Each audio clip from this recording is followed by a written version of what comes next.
Recording आप देखें, button show हो रहा है आपको स्क्रीन का रिकॉर्डिंग का? यस मैम, ये ऊपर। आ रहा है रेड कलर का ना, ठीक है। Yes ma'am, yes ma'am.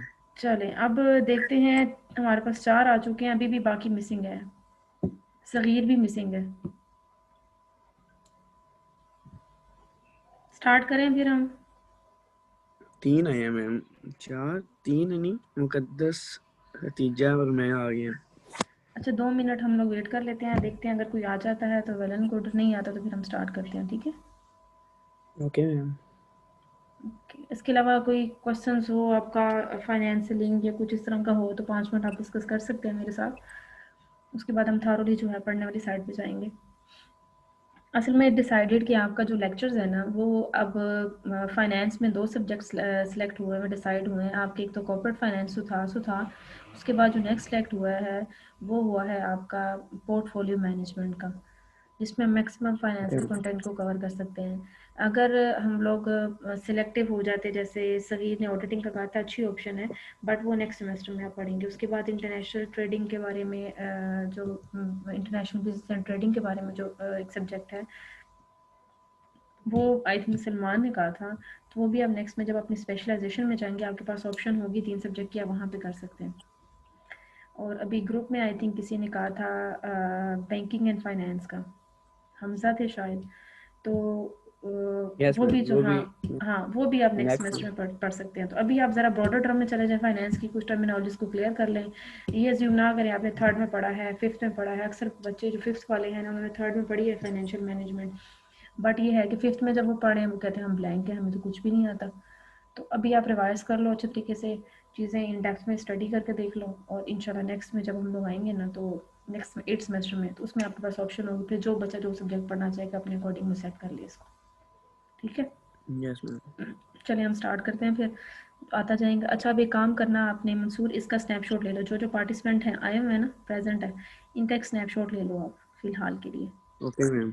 और जैसे ही क्लास ख़त्म होने वाली होगी आपने 12:35 38 पे 12:38 पे एक दफ़ा दोबारा स्नैपशॉट ले लेना है, ठीक है। Okay ma'am. और कौन कौन प्रेजेंट है? खतीजा, मुकद्दस, मानूर कहाँ पे है? मैम मैंने मैसेज किए हैं हाँ हाँ अपने ग्रुप्स को, हाँ तो हाँ। मैंने क्या आज ही सारे, तो अब देखते हैं कौन कौन आते हैं। चलिए देख लेते हैं, हम लोग अपना स्टार्ट करते हैं। चलें अब बेसिकली हमने इस बुक में पढ़ना क्या है, कॉर्पोरेट फाइनेंस में बेसिकली हमने पढ़ना है कि फ़ाइनेंस हमारे पास अगर है तो फाइनेंस को हम लोग किस तरह से मैनेज करेंगे, किस तरह से टेक्निक्स को यूज़ करेंगे, बजटिंग के टेक्निक्स को यूज़ करेंगे, या अपने डिसीजंस को किस तरह से बेहतर बनाएंगे कि हम मैक्सिमम फाइनेंस को, जैसे हम लोग रिसोर्सेज को यूटिलाइज़ करते हैं ना, अज्यूम करें कि जो फाइनेंस है हमारे पास एक रिसोर्स है, एक रिसोर्स है, और हमने उसको यूटिलाइज़ इस तरह से करना है कि मैक्सिमम डिमांड को अपनी अपनी मैक्सिमम सेटिस्फेक्शन को फुलफ़िल कर सकें हम लोग ना। तो इस प्रोस्पेक्टिव को लेते हुए हम लोग बेसिकली इसमें जो कॉर्पोरेट फाइनेंस का सब्जेक्ट है, इसमें हम लोग ये 9 चैप्टर्स हैं आपके। मैं ये जो सॉफ्टवेयर में एक बुक है वो मैं जैसे ही क्लास ख़त्म होगी आपसे डिस्कस कर शेयर कर दूँगी ग्रुप के अंदर आपको। उसमें क्या होता है कि इसमें बेसिकली आप क्या करते हैं, 9 चैप्टर्स पढ़ेंगे। जो फर्स्ट चैप्टर आपका होगा वो होगा इंट्रोडक्शंस टू कॉर्पोरेट फाइनेंस से लिंक करेगा। इसमें हम इन डेप्थ पढ़ेंगे कॉर्पोरेट फाइनेंस है क्या बेसिकली। नेक्स्ट आप बताएंगे financial statement, taxes and cash flows के फॉर्म ऑफ बिजनेस कितनी होती हैं, अगर इतनी इनकम होगी तो क्या टैक्स रेट होगा, उसके बारे में पढ़ेंगे।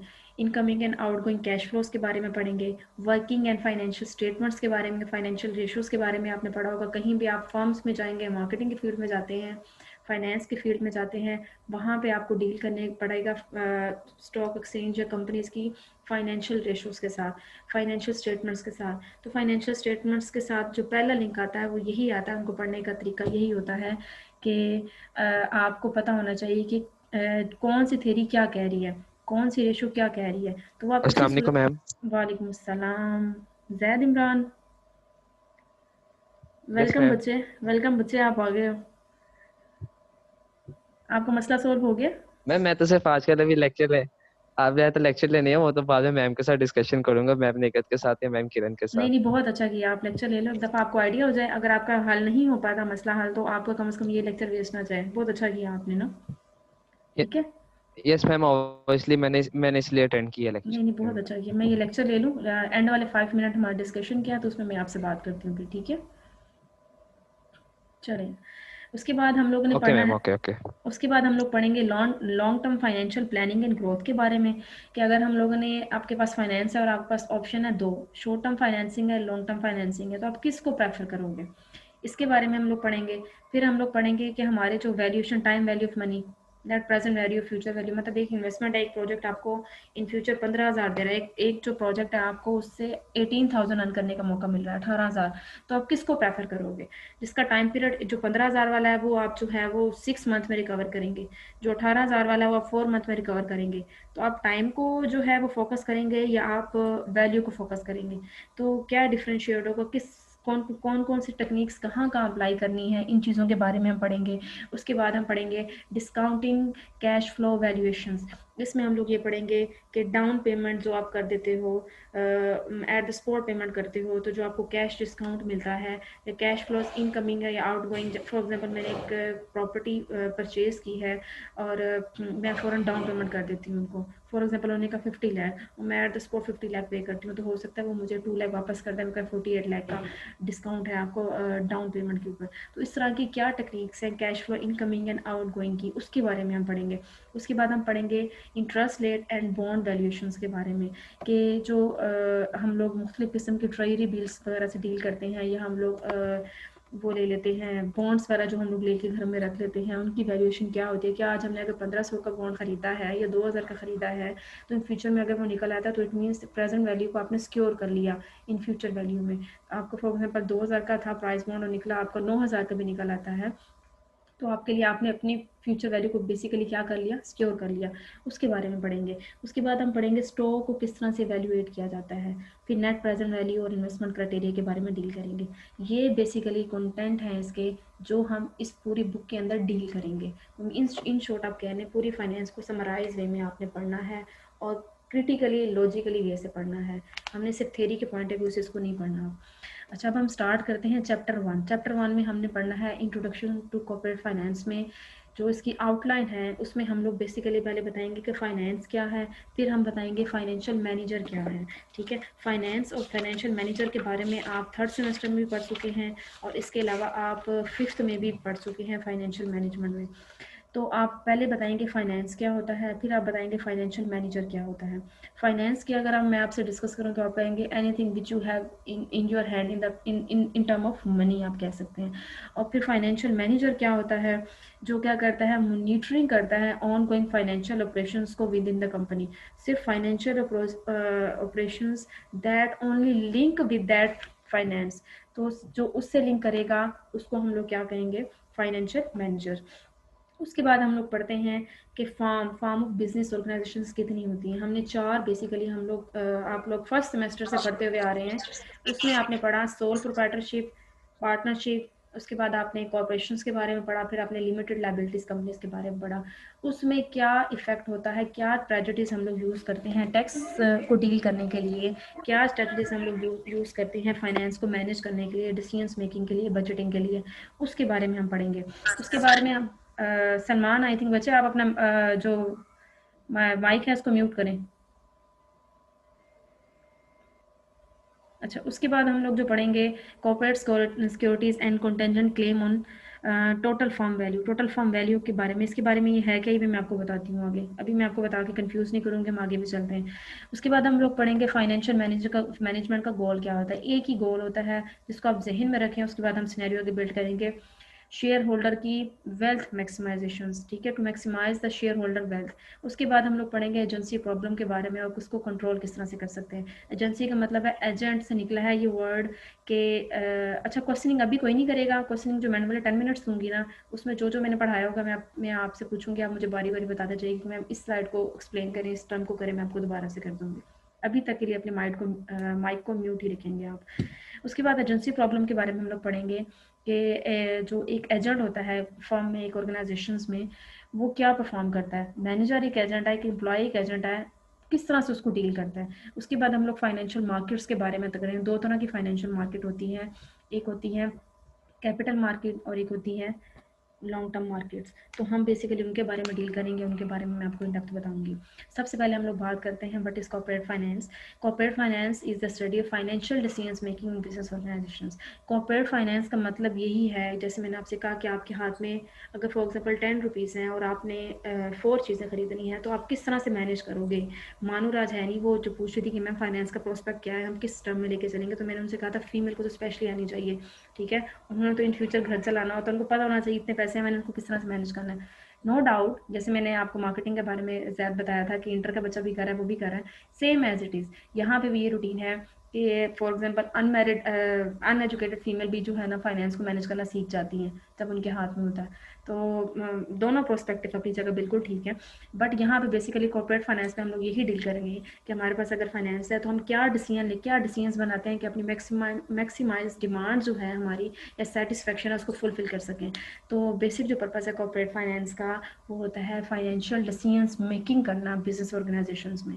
उसके बाद हम लोग बात करेंगे कॉर्पोरेट फाइनेंस एक एक्टिविटी है जो कि प्रोवाइड करती है, क्या प्रोवाइड करती है, money to corporations for investments. हमारे पास मनी फाइनेंस होगा तो हम इन्वेस्टमेंट कर सकेंगे। तो उसके बाद हमें बताता है कि the way that corporation use this money, कि किस तरीक़ाकार से जो एक कॉर्पोरेशन है वो मनी को यूटिलाइज करती है। इसके एग्जांपल मैं देती होती हूँ बैंक्स की। फॉर एग्जांपल एक बैंक्स के पास कोई कस्टमर आया, उसने 50,000 जमा करवाया, तो बैंक के पास 50,000 रुपये आ गया। अब बैंक ने उसको कहा सेविंग अकाउंट में है, बैंक ने कहा मैं आपको मंथली या एनुअली आपको मैं 9% 12% इंटरेस्ट दिया करूँगा और आप ये मेरे पास अमाउंट 50,000 सेव रखोगे फॉर 5 ईयर्स अगर, तब तो फिर क्या हुआ कि वो बैंक के पास आकर बैंक ने अब डिसीजन लेना है कि उसको क्या 50,000 अपने पास रख के किसी और कस्टमर को दे के तो क्या मैं उसको 12% दे पाऊँगा, नहीं। इसको अगर मैं इन्वेस्ट कर दूँ, इन्वेस्टमेंट से फॉर एग्जांपल मुझे 50,000 की इन्वेस्टमेंट करता हूँ तो मुझे पर मंथ जो है ना वो 15,000 जो 15,000 जो आ रहा है बैंक को, लेकिन बैंक ने कस्टमर को कितना देना है, 50,000 को 12% अज्यूम कर लेते हैं 6,000 वो दे देता है, तो 6,000 फिर भी बैंक के लिए क्या होगा, बेनिफिशियल होगा। ये इस तरह के एक टेक्निकल डिसीजंस बनाना कि किस तरह से हम अपनी मिनिमम अमाउंट से मैक्सिमम आउटपुट ले सकते हैं, ठीक है। ये बेसिकली आता है डिसीजंस मेकिंग से रिलेटेड।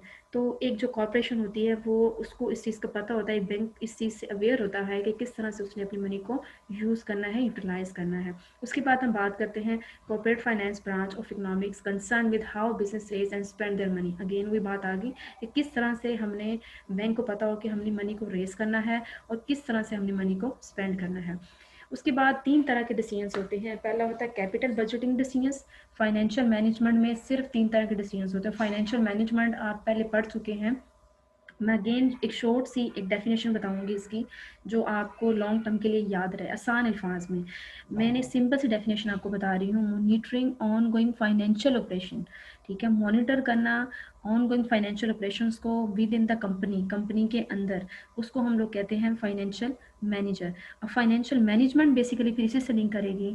फाइनेंशियल मैनेजमेंट हमें अगर हम लोग कह दें तो आपने पढ़ा हुआ है कंसर्न अबाउट द एक्विजिशंस, कि किस तरह से पैसे को एक्वायर करना है, कहाँ कहाँ फाइनेंस करना है, और फाइनेंस करने के बाद how we can manage the assets, asset management decisions. 3 तरह के डिसीजंस हमने पहले पढ़े थे फाइनेंशियल मैनेजमेंट में। एक्वायर कहाँ कैसे करना है, फिर उनको फाइनेंसिंग कहाँ, फॉर एग्जांपल कस्टमर ने बैंक को पैसे दे दिए, बैंक ने एक्वायर कर लिए। उसके बाद नेक्स्ट था फाइनेंसिंग, उसने किस प्रोजेक्ट में इन्वेस्टमेंट करनी है, इन्वेस्टमेंट कर दी, वहाँ से उसको मिल गया 15,000। अब जो 15,000 मिला है उसको मैनेज किस तरह से करना है, क्या सारा कस्टमर को दे देना है, क्या सारा यूज़ कर लेना है। ये 3 तरह के डिसीजन फाइनेंशियल मैनेजमेंट करती है, ठीक है, जो हमने फाइनेंशियल मैनेजमेंट में पढ़ा था। उन्हीं की प्रोडक्ट टर्म अगर हम यहाँ पे देख लें तो पहला है कैपिटल बजटिंग। बजट होगी अपने एक तरीका कार है एक्वायर करना, कैपिटल बजटिंग करना मीन्स टू से कि आपके पास 60 रुपीज़ हैं और आपने 40 कंज्यूम कर लिए हैं, 20 रुपीज़ आपका कैपिटल बजट है फॉर एग्जांपल, ठीक है। अब आपने कैपिटल स्ट्रक्चरिंग करना है, आपने इसको कहाँ कहाँ स्ट्रक्चर करना है, कहाँ एक पिक्चर सी बना लेनी है कि मेरे पास 20 रुपीज़ है, मैंने एक जैसे हम एक स्ट्रक्चर बनाते हैं, एक डायग्राम बनाते हैं कि इसमें से 2 रुपीज़ का मैंने ये परचेज करना है, इसका ये करना है, डायग्राम बना, स्ट्रक्चरिंग कर ली उसको फाइनेंसिंग कर ली। फिर वर्किंग कैपिटल मैनेजमेंट, फिर आपने देखना है कि आपने उसको मैनेज किस तरह से करना है। एसेट मैनेजमेंट डिसीजंस आपने पढ़ा था, यहाँ पे वर्ड यूज़ हो रहा है capital management decisions. Working capital, ठीक है, तो वर्किंग कैपिटल का फार्मूला अगर हम देखें तो current assets minus current liabilities नहीं होता, ठीक है। एसेट्स में से अपनी लायबिलिटीज़ को माइनस कर दें, तो अब ये करंट रेशियोज में आप लोग पढ़ते आए हैं, कोई बात नहीं, या तो हमने भी पढ़नी है, मैं आपको दोबारा से रिवाइज करवा दूंगी। अभी इन डेप्थ आपने इसको कंसेप्चुअली लेके चलना है। इसका मकसद क्या है, ये नहीं पढ़ना फाइनेंशियल मैनेजमेंट में हमने टर्म्स और पढ़ी थी, यहाँ पे टर्म्स और हैं, मीनिंग समझना है उनका और इन डेप्थ जाना है उसकी। उसके बाद हम लोग जो है नेक्स्ट मूव करते हैं। नेक्स्ट में हम लोगों ने पढ़ना है फाइनेंशियल मैनेजमेंट के डिसीजंस कौन कौन से होते हैं। तीनों चीज़ों के बारे में हमने बारी बारी डिस्कस करना है। फाइनेंशियल मैनेजमेंट के डिसीजंस, पहला जो डिसीजंस होता है, for example you are the financial manager, ठीक है, and you have the authority, you have to take decisions about the finance. आप बैंक के मैनेजर हैं, आप फाइनेंशियल मैनेजर हैं, और आपके पास एक मनी है ये, और आप पे डिपेंड करता है आपने किस प्रोजेक्ट में जो है ना आपने इन्वेस्ट करना है। जैसे पोर्टफोलियो मैनेजमेंट में पढ़ा था आपने, किस तरह से आप डाइवर्सिफाई अपने फाइनेंस को करते हैं to secure the risk, to minimise the risk, ठीक है, रिस्क को मिनिमाइज करने के लिए। यही फाइनेंशियल मैनेजमेंट के डिसीजंस होते हैं। इसमें आप लोग क्या करते हैं, corporate finance address the following 3 questions. How long term investment should the firm engage, कहाँ पे लॉन्ग टर्म इन्वेस्टमेंट करनी है। How can the firm raise the money for the required investments, ठीक है। उसके बाद how much short term cash flows does a company need to pay bills. ये 3 तरह के सिनेरियो। अब इनको आप, मैंने अभी तक के लिए सिर्फ इतना छोड़ा है, बहुत आसान टर्म है, फिर भी जब मैं 10 मिनट्स का डिस्कशन टाइम दूंगी आपको लास्ट में, वहाँ पे आप मुझसे क्वेश्चन करेंगे, ठीक है। किसी को किसी में इशू होगा, एग्जाम्पल्स कहेंगे, मैं एग्जाम्पल से एलेबोरेट कर दूंगी आपको। पहला डिसीजन हमारा कैपिटल बजटिंग का हमने पढ़ा। कैपिटल बजटिंग में हम लोग करते क्या हैं, जो हमने ये 3 तरह के डिसीजंस पढ़े हैं। यहाँ पे पहला, what long term investment should the firm engage. इसमें जो पहला चीज़ हमने इसके बारे में पढ़ना है, वो हमने पढ़नी है कैपिटल बजटिंग डिसीजंस। तो तीनों पॉइंट हमने ऊपर पढ़ा, कैपिटल बजटिंग करना, फिर उसके बाद हमने फाइनेंसिंग के बारे में पढ़ा, फिर हमने पढ़ा asset management, working capital management से रिलेटेड। तो ये जो तीनों पॉइंट बेसिकली मैं ऊपर डिस्कस करके आई, उनको मैं वन बाय वन नीचे एलेबोरेट करने जा रही हूँ, तो आपको क्लियर हो जाएंगे, ठीक है। अच्छा, इसमें क्या है, सबसे पहले what long term investment should the firm engage, type and proportion of assets that a firm needed tend to be set by the nature of the business, ठीक है। किस किस्म के एसेट्स की ज़रूरत है, ठीक है। आप प्रोपोर्शन कर लें, आप बना लें, ये इस डिपार्टमेंट के लिए ये चीज़ ज़रूरी है, इस डिपार्टमेंट के लिए ये चीज़ ज़रूरी है। अच्छा, इस डिपार्टमेंट के लिए यहाँ से ये चीज़ निकल सकती है, इसको यहाँ से सेव किया जा सकता है। ये कैपिटल को बजटिंग कर रहे हैं, बजट बना रहे हैं अपना, कि मुझे इन फ्यूचर में, फॉर एग्जांपल मैंने अपनी प्रोडक्शन को बढ़ाना है, तो मुझे ये मशीनरी की ज़रूरत होगी। अगर यहाँ से मैं मशीनरी इतनी बढ़ाता हूँ, तो यहाँ से मैं क्या चीज़, मतलब एक फाइनेंशियल मैनेजर के पर्सपेक्टिव से आपने सोचना है, ठीक है। उसके बाद आप क्या करते हैं, use the term capital budgeting and capital, या आप कैपिटल बजटिंग का वर्ड यूज़ कर लें, या आप कैपिटल का वर्ड यूज़ कर लें। कि मुझे जैसे गवर्नमेंट हर साल बजट बनता है ना, वो क्या करते हैं, एक एस्टिमेटेड बजट बनता है पहले, वो फिर सामने आता है, उसके बाद उस पर डिस्कशंस की जाती हैं, ठीक है, फिर उसके बाद फाइनल किया जाता है कि फाइनल बजट है। इसी तरह से इसमें भी यही होता है, कैपिटल बजटिंग डिसीजंस लिया जाता है। कैपिटल कितना रिक्वायर्ड होगा, कैपिटल एक्सपेंडिचर कितने होगा, अगर मैं बजटिंग कर रहा हूँ, अगर मैं ये मशीनरी लगाता हूँ, तो मुझे इस पर एक्सपेंस कितने होंगे, and to make and managing expenditure on the long life assets, और मुझे इन फ्यूचर इसका कितना फ़ायदा हो सकता है। तो कैपिटल बजटिंग में हमेशा लॉन्ग टर्म बेनिफिट्स को देखा जाता है, ना कि शॉर्ट टर्म बेनिफिट्स को। नेक्स्ट हमने पढ़ा था कैपिटल स्ट्रक्चरिंग डिसीजन, जिसमें मैंने कहा था आप स्ट्रक्चर बना लेते हैं, डिवाइड कर देते हैं फाइनेंस, कहाँ कहाँ किधर किधर कितना कितना इन्वेस्टमेंट करना है। पहले बजट बनाया, बजट का मतलब है एस्टिमेशन, एक एस्टिमेशन लगा लिया आपने प्रोडक्शन को। फॉर एग्जांपल इसी एग्जांपल को हम फॉलो करते हैं, आपने प्रोडक्शंस अपनी लेवल है उसको इंक्रीज करना है 50,000 से, आप कहते हैं आप जो हैं आप 50,000 से मूव कर रहे हैं 60,000 पे, ठीक है। तो 10,000 आपको क्या करने पड़ेगा, आपको 10,000 जो है आपको मजीद इंक्रीज करने की जरूरत है। जो आप 10,000 मजीद इंक्रीज करना चाह रहे हैं, बेसिकली 10,000 जो मजीद इंक्रीज करना चाह रहे हैं आप, उसके लिए आपको कितना कैपिटल रिक्वायर्ड है, आपने एस्टिमेट लगा लिया। फॉर एग्जांपल आपको उसके लिए 50,000 रिक्वायर्ड है, तो 50,000 आपने एक एस्टिमेटेड बजट बना लिया, ये बजट हो गया। फिर आपने स्ट्रक्चरिंग करना है। स्ट्रक्चरिंग किस तरह से करनी है कि कितने प्रोपोर्शन किस में चाहिए होंगे, ये जो 50,000 है ये कहाँ से मैं लूँ, स्ट्रक्चर बना लो। फाइनेंसिंग मैंने कहाँ से रेज करना है, जो मनी है वो कहाँ से रिसीव करनी है, क्या मैं कुछ शेयर इशू कर दूँ, या मैं खुद, मेरे पास जो अपनी फाइनेंसिंग डेट इक्विटी, जो इक्विटी है मेरे पास, जो ऑनर की अपनी कैपिटल इक्विटी है उसमें से ले लूँ, या मैं क्या करूँ कि मैं किसी से बोरो कर लूँ, डेट इक्विटी के फॉर्म में ले लूँ, लॉन्ग टर्म डेट ले लूँ किसी से, जब प्रोडक्शन स्टार्ट हो जाएगी उसमें से एक स्पेसिफिक रेशियो उसको पे करता जाऊँगा। आपने कैपिटल स्ट्रक्चरिंग डिसीजंस लेने हैं कि how we can raise money, ठीक है। तो फॉर द रिक्वायर्ड इन्वेस्टमेंट, इस इन्वेस्टमेंट को करने के लिए, मशीनरी परचेज करने के लिए। तो ये 3 तरह के डिसीजंस आप इसमें लेते हैं। The firm financing from the current debt, debt कितना है, financing from long term debt and the firm financing from equity. उसके बाद हम लोग करते हैं the net working capital investment decisions. इसमें हम लोग बेसिकली किसके बारे में पढ़ रहे हैं कि जो एसेट मैनेजमेंट डिसीजंस, कि जो आपने वो इन्वेस्टमेंट कर दी है, क्या वो शॉर्ट टर्म है या लॉन्ग टर्म है। मैंने आपको कहा capital budgeting decisions long term के लिए की जाती है। अब आपने क्या करना है, आपने देखना है कि जो ये जो कंपनी की करंट जो सिचुएशन है उसको फुलफिल कर रही है या नहीं कर रही। How much short term cash flows does a company need to pay its bills. ठीक है। वर्किंग कैपिटल का मतलब होता है, नेट वर्किंग कैपिटल का मतलब है to fulfil the small needs of the company, जिसमें आप कंपनी के स्मॉल नीड्स को फुलफिल कर रहे होते हैं।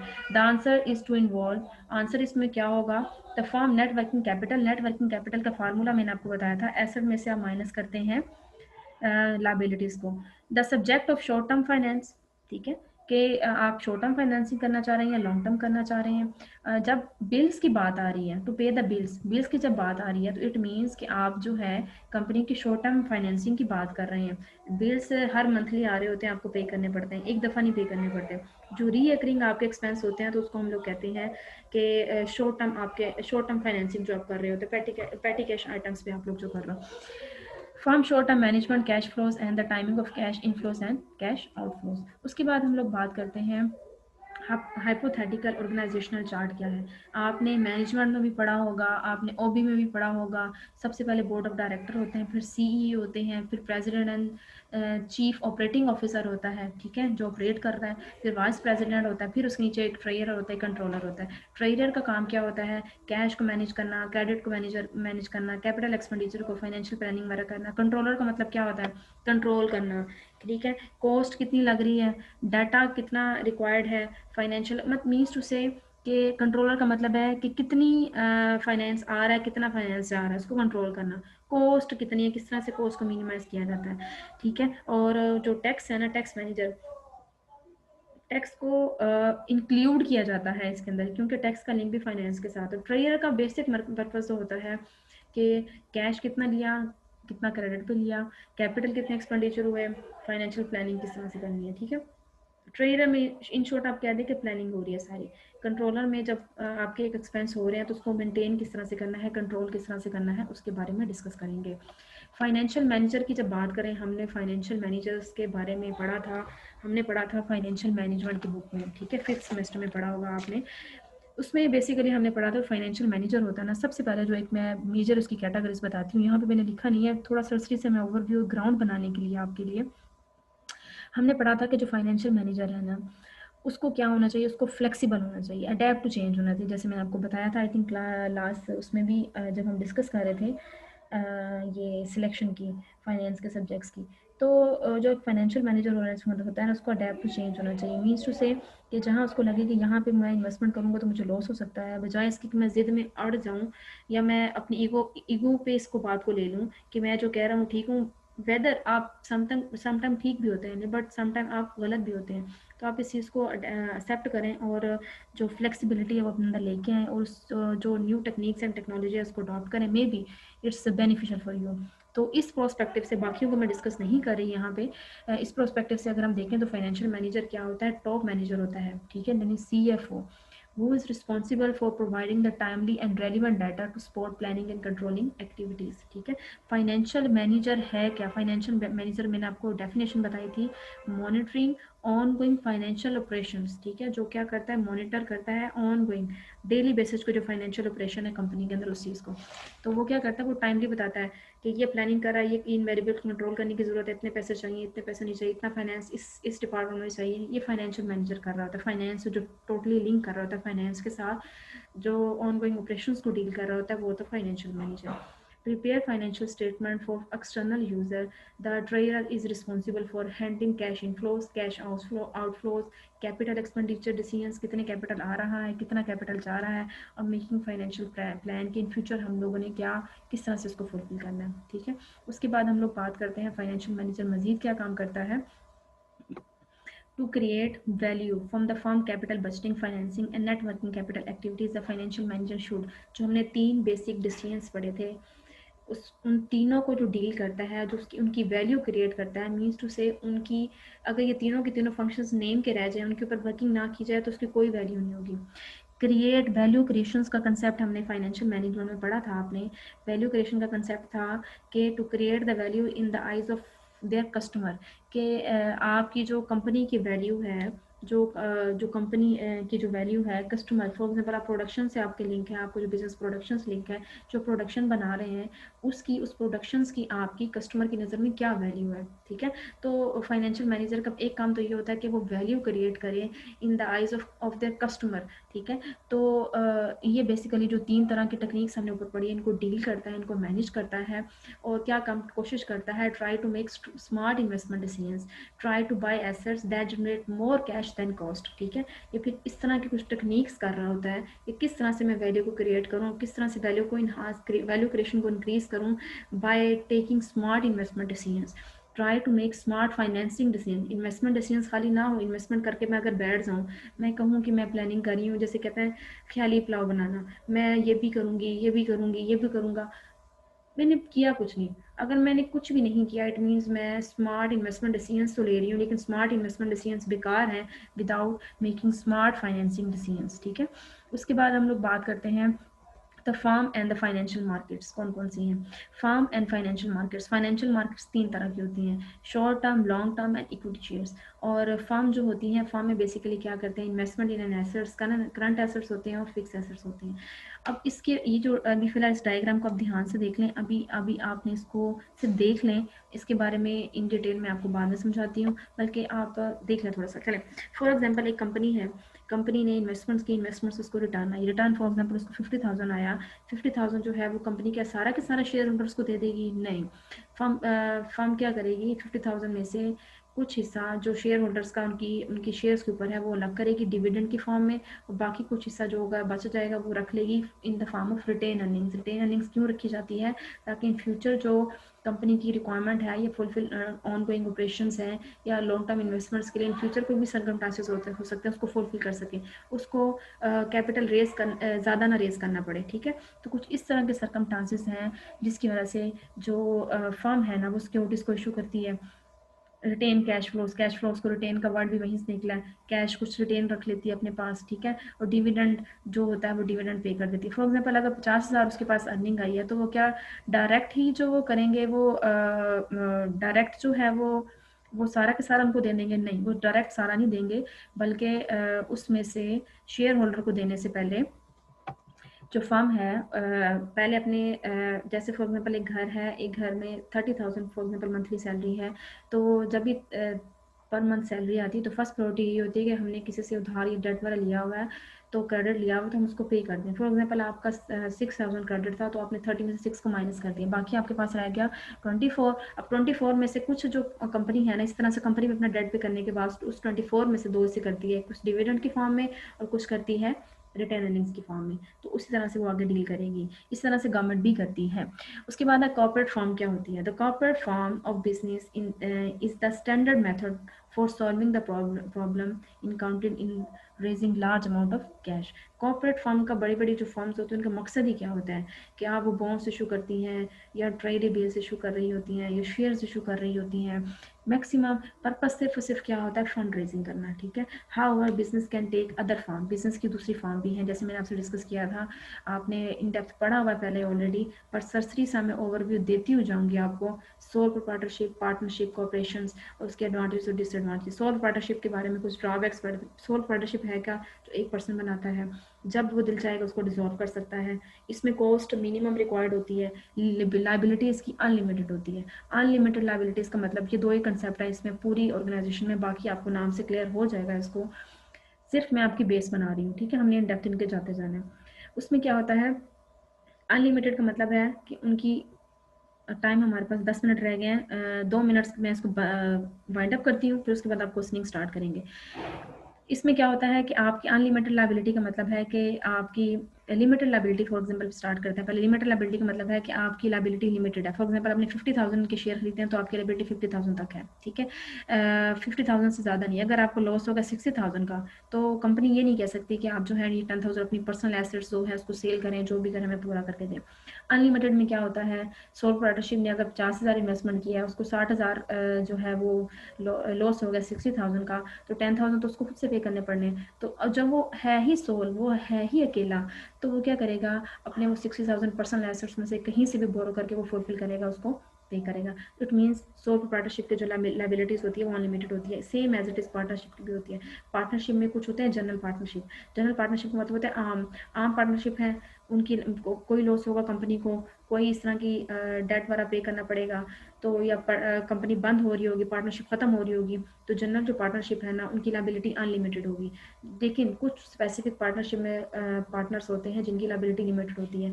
जब वो इन्वेस्ट करने लगते हैं, जैसे इन्वेस्टर्स हो गए, वो कहते हैं कि हमारी लाइबिलिटी हमारी इन्वेस्टमेंट्स तक है, इन्वेस्टमेंट से ज़्यादा अगर हमें कहा जाएगा तो हम पे नहीं करेंगे। We are not liable for that to pay that the debt of the organisation, the debt of the partnership firm ना।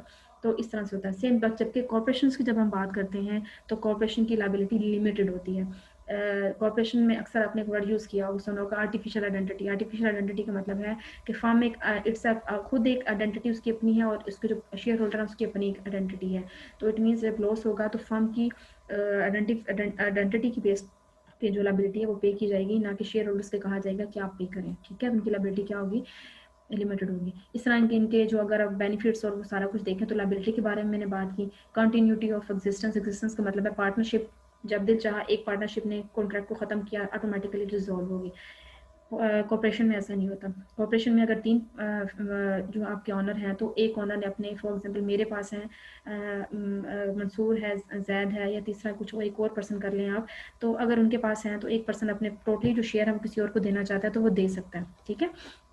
इस तरह से कंट्रोल, लिक्विडिटी, बाकी टर्म्स इतनी मुश्किल नहीं है, वो आप देखेंगे साथ साथ। उसके बाद हम लोग बात करते हैं comparison of partnership and corporations की बात करें तो कॉर्पोरेशंस में आप शेयर इजीली ट्रांसफर कर सकते हैं। मैं अपने 30% शेयर किसी और पर्सन को ट्रांसफर कर दूं, सारे का सारा वो ओनर बढ़ जाएगा, मैं निकल जाऊंगी, लेकिन कंपनी डिसॉल्व नहीं होगी। पार्टनरशिप में क्या ऐसा नहीं होता। अगर एक पर्सन जो है वो किसी को ट्रांसफर करेगा तो पार्टनरशिप ब्रीच हो जाएगी, कॉन्ट्रैक्ट खत्म हो जाएगा। वोटिंग राइट जो होता है, हर शेयर के पास हर पर्सन के पास एक वोटिंग शेयर राइट होता है, जबकि जनरल पार्टनर्स की जो लाइबिलिटी होती है वो क्या होती है, लिमिटेड होती है। टैक्सेशन की बात हम लोग करते हैं तो जो कंपनी है, कॉर्पोरेशन है, उसको 2 दफ़ा टैक्स पे करना पड़ता है। एक दफ़ा फॉर एग्जांपल कंपनी की इनकम है 50,000, नेट इनकम 50,000 है, तो कंपनी 50,000 पे इनकम टैक्स फॉर एग्जांपल उसने पे कर दिया 8,000, पीछे रह गया 42,000। उस 42,000 उसके दो हिस्से किए, कुछ रिटेन अर्निंग्स की फॉर्म में, कुछ शेयर होल्डर्स को on the basis of their ratio of their shares उसने पे कर दिया इन द फॉर्म ऑफ डिविडेंड। वो जो डिविडेंड पे किया तो हर जो शेयर होल्डर है अपनी ही इनकम, फॉर एग्जांपल हर एक शेयर होल्डर के पास 12,000 इनकम आई है, डिविडेंड आया, तो उसके ऊपर वो टैक्स पे करेगा। तो कॉर्पोरेशन में 2 दफ़ा टैक्स पे किया जाता है, जबकि पार्टनरशिप में अनलिमिटेड लाइबिलिटी है तो एक ही दफ़ा टैक्स पे किया जाता है। री investment and dividend pay out, उसमें बॉर्डर लैटिट्यूड होता है, हैवी इन्वेस्टमेंट होती है, लिमिटेड लाइबिलिटी होती है, परपेचुअल लाइफ होती है, मीन अनलिमिटेड लाइफ होती है, ठीक है। आप उसको ख़त्म नहीं कर सकते जल्दी, जबकि इसमें क्या होता है, लिमिटेड लाइफ होती है, ठीक है। ओके, यहाँ तक किसी को कोई मसला है तो पूछें, फिर हम बाकी बाद में करेंगे। अपने माइक्स को बारी बारी अनम्यूट करें और जिसका जो जो क्वेश्चन है वो डिस्कस करें और फिर हम इसको आज वाइंड अप करते हैं। 4 मिनट है हमारे पास जी।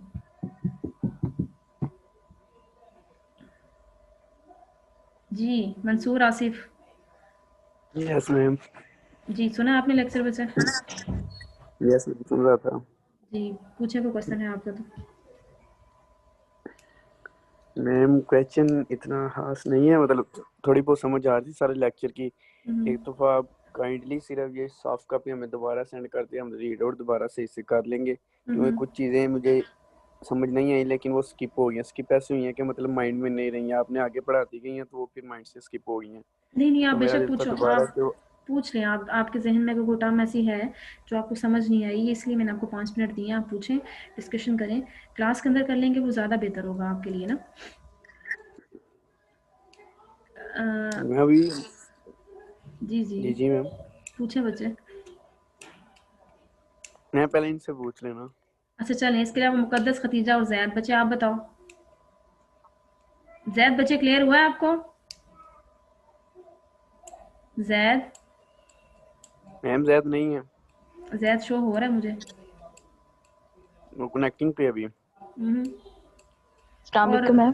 वालेकुम अस्सलाम जी मुकद्दस। अच्छा मैम, मैंने तो ये पूछना था कि आपका लेक्चर तो 11 बजे था ना?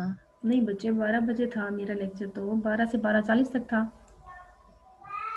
11 से 11:40 था मेरे ख्याल से। नहीं नहीं बच्चे, मेरे पास जो टाइम टेबल आया ना आपका, वो मैंने आज स्केड्यूल अच्छा किया अपनी डायरी के ऊपर। वो आपकी टाइमिंग थी 12 से 12:40 तक की ना, मंडे को 12 से अच्छा, 12:40 मैंने हुआ करेगा। क्योंकि वो मैंने अभी देखा था ना टाइम टेबल पहले, तो जब आपका वॉइस आया हुआ था स्टार्टिंग में जैद वगैरह से बात करने के लिए कि लेक्चर हाँ ले नहीं ले, हाँ तो हाँ। वो जो उससे पहले टाइम टेबल मैंने देखा था तो वो 11 से 11:40 था। मैं यही बात करना चाह रही थी कि 12 बजे तो एक और लेक्चर था, शायद मैम नौशी का था, नहीं नहीं, वो तो मैम नौशी आपका का, फिर इसी टाइम पे लेक्चर होगा? हाँ मेरा 12 बजे हुआ करेगा। मैम नौशी का आई थिंक इसके बाद है आपका।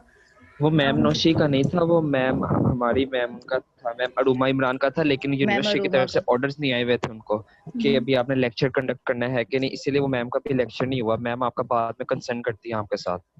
मैम तो अरुमा अच्छा, का था। इसके बाद हमारा जैद आप कह रहे हो मैम अरुमा का था?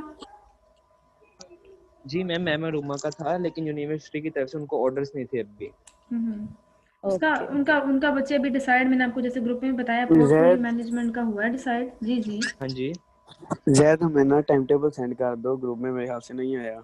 मैंने ग्रुप में 3 दफा सेंड किया, वैसा जाके ऊपर कितने? देख नहीं लो। नहीं, जैद ने बहुत दफा सेंड किया हुआ है, जो रिसेंटली इसने टाइम सेंड टेबल किया चेंज हुआ है हो ना गए वो हैं मैंने बार देखा बार। है, तो उस पे 11 to 11:40 था। अच्छा तो जैद वही ना, बच्चे, न्यू मैंने टाइम नहीं टेबल जैद नहीं है। बच्चे आप किस ग्रुप में शेयर कर रहे हो? जो ये बिजनेस स्लैश मेथड का जो ग्रुप है, इसका एक तो नाम चेंज करो, कॉर्पोरेट फाइनेंस करो, और दूसरा ये है कि इसमें आप शेयर करो ना, ताकि पता चले कि आप कहाँ पे शेयरिंग कर रहे हो। ओके मैम, मैं करता हूँ। ठीक है। और बाकी जो बच्चे अभी मेरे ख्याल में सलमान दो अच्छा तीन दफ़ा कनेक्ट हुआ फिर डिस्कनेक्ट हो गया।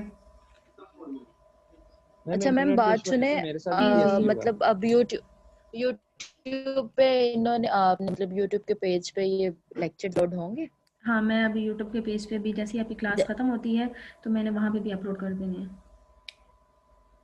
हाँ चलो ठीक है, ठीक है, थैंक यू। लेकिन वही आपकी मैं पूछ रही थी कि हाँ हर लास्ट दो टाइम क्लास, ऐसे होता नहीं नहीं, अब हर 2 क्लासेस के बाद एक तो आपका क्विज़ हुआ करेगा, और क्विज़ वही बच्चा ले पाएगा जो है। Yes ma'am. एक्सेप्ट, जिसका कर तो लेंगे यूट्यूब से सुन के, आप कर भी लेंगे, बट ये है कि एक्सेप्ट मैंने उन्हीं का यस करना मैम। है। आज की क्लास में जो बच्चे प्रेजेंट हैं, सलमान 2 दफ़ा होके वो हुआ है, चले उसका फिर भी एक्सेप्ट कर लेते हैं।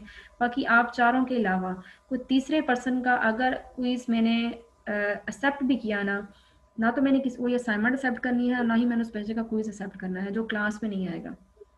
अगर आप कहेंगे हम यस यूनिवर्सिटी से कह देंगे, I am not liable for that universities. अगर यूनिवर्सिटी भी मुझे कहेगी तो मैं लाइबल नहीं होंगी उन बच्चों की। मैं उन्हीं बच्चों की रिस्पॉन्सिबल हूँ जो मेरी क्लास में प्रेजेंस होंगे।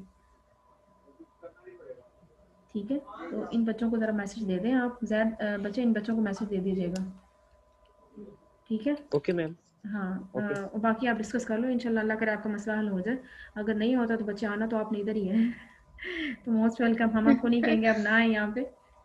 अल्लाह करे आपका हो जाए मसले का हल। ठीक है, चलें, इसके अलावा कोई क्वेश्चन है तो पूछना, 1 मिनट रह गया आपकी, फिर ये रिकॉर्डिंग नो होनी है। मैम। चलें वाइंड अप करें फिर क्लास को। Yes ma'am. ओके। ओके बच्चों, अल्लाह हाफिज़। अल्लाह अल्लाह हाफिज। हाफिज। मंसूर मेरी बात सुनो। अल्लाह हाफिज़। हाँ मंसूर मेरी बात सुनो।